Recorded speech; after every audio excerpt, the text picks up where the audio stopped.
Assalamualaikum warahmatullahi wabarakatuh. Apa kabar nih anak-anak semuanya? Semoga kalian selalu dalam keadaan sehat walafiat dan selalu dilindungi oleh Allah Subhanahu wa taala. Nah, untuk pertemuan kali ini saya akan menjelaskan terkait mau kemana sih setelah SMK. Jadi kalian harus tahu nih, sudah membuat planning setelah lulus SMK mau kemana ya. Kita simak penjelasan saya berikut ini. Nah, sebelum kita masuk ke materi, saya ada ice breaking nih ya. Kita melihat dulu ya, tebak makna gambar. Jadi nanti kalian bisa cek and recheck ya. Kita tebak. Nah, ada video ini, ada gambar ini ya. Menurut kamu apa sih makna gambar di samping? Ya, coba cek dulu ya. Nih ada handphone, orang menggunakan handphone, semuanya kita cek, kita lihat apa sih menurut kamu maknanya. Nah, udah bener belum nih maknanya? Jadi, berdasarkan gambar tersebut, kita bisa cek teknologi yang sudah mengambil alih dan memegang kendali pikiran manusia lewat serangkaian fitur dan aplikasi yang mana lama-kelamaan bisa mencuci otak sendiri secara perlahan. Maksudnya adalah sekalipun teknologi kita sudah canggih ya, sudah luar biasa perkembangannya, tapi tetap kendali pikiran itu harus kita sendiri yang menghandlenya. Jadi kalau memang ada informasi sesuatu ya yang belum jelas, jangan langsung percaya, kita harus cek and recheck dulu. Jadi jangan langsung mengambil mengambil atau menelan bulat-bulat informasi yang ada di media. Nah, yang kedua, ini ada gambar, kamu bisa cek ya. Menurut kalian nih ya, apa sih maknanya dari gambar tersebut? Nah, oke, sudah dapat? Nah, ini. Mengejar-ngejar uang yang ujung-ujungnya masuk lubang kuburan. Kerja jangan cuma untuk mencari uang, karena uang jika dikejar ujung-ujungnya mati juga. Kerjakan semua sesuai prosedurnya, kawan. Jadi maksudnya apa? Orientasi kita itu jangan hanya uang. Bekerja itu jangan semata-mata hanya untuk mencari uang, tapi untuk mengaktualisasikan diri kita mengejar karir kita, itu selain uang itu ada unsur ibadahnya juga. Jadi kalian itu jangan sampai menghalalkan segala cara dalam bekerja untuk mendapatkan uang. Itu hal yang paling penting ya. Oke, kita lanjut. Nah, maksud materi hari ini yaitu mau kemana sih setelah SMK? Saya yakin kalian itu pasti masih bingung. Pilihannya antara saya mau ada BMW ya, BMW itu B, bekerja, melanjutkan, atau wirausaha. Apakah saya mau bekerja? Tapi kalau bekerja di mana ya? Dan apakah saya mau melanjutkan? Melanjutkan itu bisa masuk ke perguruan tinggi negeri, perguruan tinggi swasta, atau hanya sekedar kursus ya, atau balai latihan. Lalu yang ketiga, wirausaha. Kira-kira kalau saya berwirausaha itu mau usaha apa? Terus dananya bagaimana? Nah, dengan materi ini yang saya sampaikan, semoga setelah nanti kalian mendengarkan sampai akhir, kalian sudah bisa menentukan mau bekerja, melanjutkan, atau berwirausaha. Nah, setelah lulus SMK mau kemana ya? Di sini SMK pilihannya tadi bekerja atau berwirausaha atau kuliah di perguruan tinggi. Nah, di sini kalian bisa cek untuk perguruan tinggi itu dari berbagai ilmu itu banyak sekali ya. Jadi ada sains, teknik, ilmu ekonomi, ilmu sospol, pertanian, kesehatan, bahkan ilmu lainnya yang belum saya sebutkan. Nah, setelah lulus dari kuliah barulah masuk ke dunia kerja atau usaha. Nah, sedangkan paling intinya lulus dari SMK itu adalah sebenarnya itu bekerja atau wirausaha. Nah, target SMK itu adalah kalian memiliki keahlian setelah lulus. Nah, keahlian setelah lulusnya itu apa? Harusnya bekerja atau wirausaha. Nah, untuk memaksimalkan potensi, kalian bisa mengikuti kursus atau pelatihan dan baru masuk ke dunia kerja. Nah, disitulah kalian akan mencari karir kalian ya, maksudnya akan terus berkarir di sana. Nah, untuk skema atau jalur karir SMK, yang pastinya SMK itu kalian targetnya semua lulus, ya itu syaratnya lulus. Kalau nggak lulus gimana ya? Otomatis mengulang atau di sini paket C ya.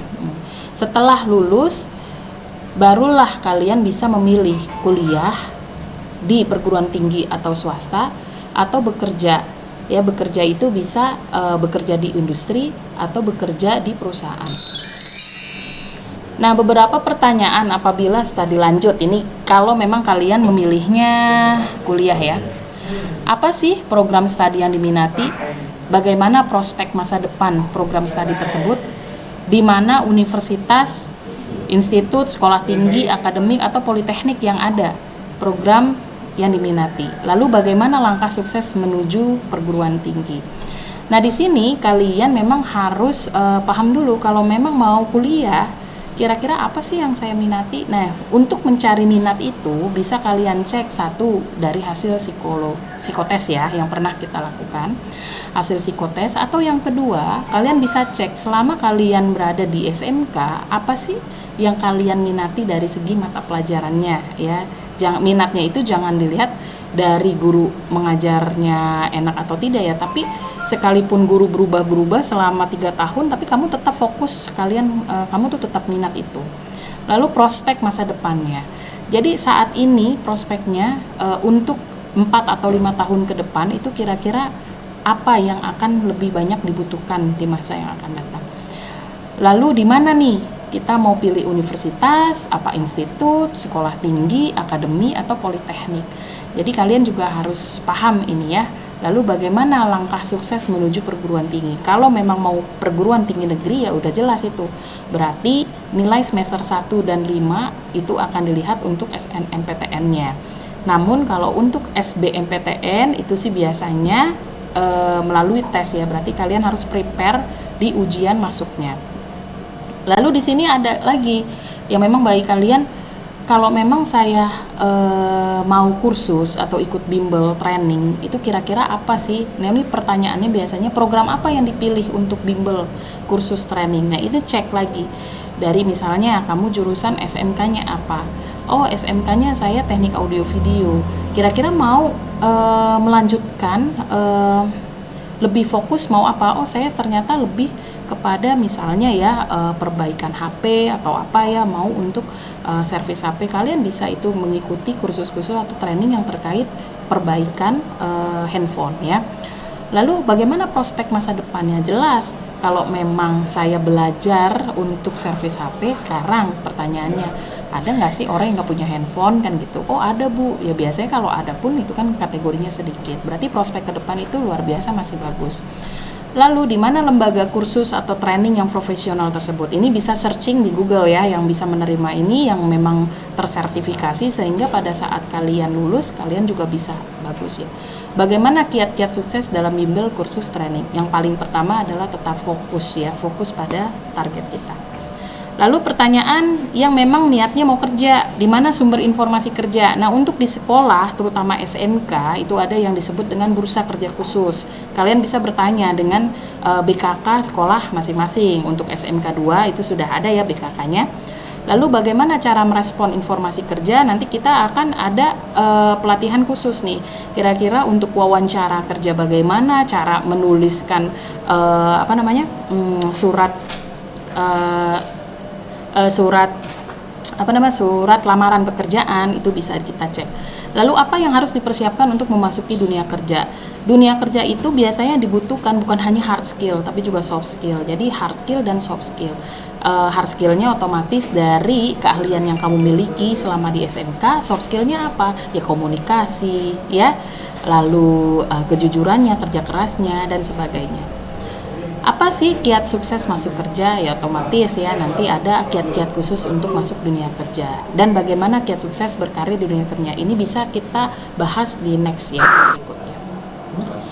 Nah, mengapa sih harus studi lanjut? Pilihan studi lanjut ke perguruan tinggi. Ini ada jenjangnya ya, ada D1, D2, D3 dan S1. Lalu yang pertama, agar memiliki wawasan yang lebih luas sehingga dapat membentuk pola pikir atau mindset dalam diri Anda lebih baik. Jadi saya pengen kuliah itu karena memang saya mau merubah pola pikir saya, itu boleh. Lalu yang kedua, agar memiliki sikap dan mental yang baik karena dibekali hard skill ataupun soft skill. Ketiga, untuk memudahkan dalam bekerja atau dalam membuka usaha yang lebih baik dan berkarir lebih cepat. Ya, jadi misalnya kalian di SMK jurusannya Tata Boga, kalian mau melanjutkan lagi ke jurusan Tata Boga di S1-nya, itu pasti ya nanti channelnya juga makin banyak, ilmu juga makin mendalam, dan otomatis kalian karirnya juga jauh lebih luas ya. Yang keempat, untuk mencapai kepuasan yang tidak dapat diukur oleh materi karena telah melakukan ya proses menuju kesuksesan. Jadi ada kepuasan pribadi ya, itu yang disebut aktualisasi diri. Kelima, untuk memperoleh kecukupan uang baik dengan cara Anda bekerja atau berwira swasta, aktualisasi di masyarakat, memiliki lingkungan atau komunitas yang derajat keilmuannya sama atau lebih tinggi dari Anda. Ini biasanya alasan-alasan kenapa kita harus kuliah. Lalu hal yang harus diperhatikan untuk masuk ke perguruan tinggi, yang pertama, lihat status akreditasi perguruan tingginya. Ya, akreditasi paling tinggi itu adalah A. Lalu yang kedua, jalur jenjang pendidikan dan bentuk perguruan tinggi. Nah, tadi bentuk atau jenis perguruan tinggi itu tadi ya, ada sekolah tinggi, ada universitas, ada politeknik, lalu ada akademi. Jadi ada 5 jenis perguruan tinggi. Lalu sistem penerimaan mahasiswanya seperti apa? Perguruan tinggi kedinasankah? Dan hal penting untuk Anda ketahui yaitu fokus keinginan primer, bakat, penjurusan bidang studi, dan kemampuan. Jadi maksudnya dalam saat kita memilih studi lanjut, fokus utama adalah apa sih minat kita. Karena ketika kita melakukan apa yang kita minati, sekalipun istilahnya banyak hambatan dan halangan, insya Allah kita akan mudah melewatinya, karena memang itu adalah fokus utama kita dan itu adalah sesuatu yang kita minati atau kita sukai. Nah, ini bentuk-bentuk perguruan tinggi yang tadi saya sebutkan ya. Jadi ada 5, yaitu disebut universitas, institut, sekolah tinggi, akademi, dan politeknik. Jadi kalian bisa memilih nih kira-kira bentuknya apa yang mau saya pilih nantinya. Ya, kalau memang yang masuk di jalur SNMPTN ya, itu bisa universitas ada ya seperti UI, institutnya seperti ITB, IPB itu masuk ya. Lalu untuk politekniknya yang terdekat dengan kita itu Politeknik Negeri Jakarta, Politeknik Media Kreatif. Dan untuk sekolah tinggi, akademi, ini juga biasanya memang ada juga ya, akademi biasanya akademi keperawatan ya, itu masuk, akademi kepolisian, ini juga harus diperhatikan. Sekolah tinggi itu lebih spesifik, misalnya sekolah tinggi ekonomi apa gitu ya, jadi lebih spesifik. Kalau universitas itu lebih umum. Ada 2 jalur pendidikan dalam pendidikan tinggi, yaitu yang pertama pendidikan akademi, ini disebut dengan pendidikan tinggi yang diarahkan pada penguasaan ilmu, pengetahuan, dan pengembangannya, dan lebih mengutamakan peningkatan mutu serta memperluas wawasan ilmu pengetahuan. Nah, ini yang disebut S1, S2, dan S3. Nah, ini 70%-nya itu adalah teori, 30%-nya lebih kepada praktek. Lalu ada pendidikan profesional. Yang pendidikan profesional adalah pendidikan tinggi yang diarahkan kepada kesiapan keahlian tertentu serta menggunakan peningkatan kemampuan kerja serta aplikasi ilmu dan teknologi. Ini ada D1, D2, D3, D4 atau spesialis. Jadi maksudnya ini adalah 70% praktek, 30% teori. Pilihan kursus atau pelatihan. Ini banyak ya, ada pelatihan kursus atau pelatihan kerja yang memang diadakan baik oleh pemerintahan maupun swasta ya. Jadi ini ada yang berbayar maupun ada yang gratis. Lalu pilihan memasuki dunia kerja. Nah, untuk pilihan memasuki dunia kerja, bekerja merupakan perwujudan citra manusia dari Tuhan yang diberi kemampuan untuk menguasai alam semesta secara bijaksana dan bertanggung jawab. Jadi bekerja bisa di dalam negeri maupun luar negeri, bidang bekerja bidang di jasa, perdagangan atau industri. Untuk mendapatkan pekerjaan ada beberapa tahap, yaitu mencari lowongan kerja dan mengikuti tes. Jadi untuk kerja, sekalipun kalian nanti pilihnya perguruan tinggi, kan otomatis kerja juga. Jadi sebenarnya target bekerja adalah ya memang yang pertama itu adalah menghasilkan uang. Nah, yang kedua itu ya kalau bisa memang kita harus mengembangkan karir, mengaktualisasikan diri. Lalu pilihan kehidupan berkeluarga, jelas ya kalau memang sudah bekerja ya bahkan sudah lulus kuliah dan bekerja, itu pasti ujung-ujungnya pasti target utama kita adalah berkeluarga.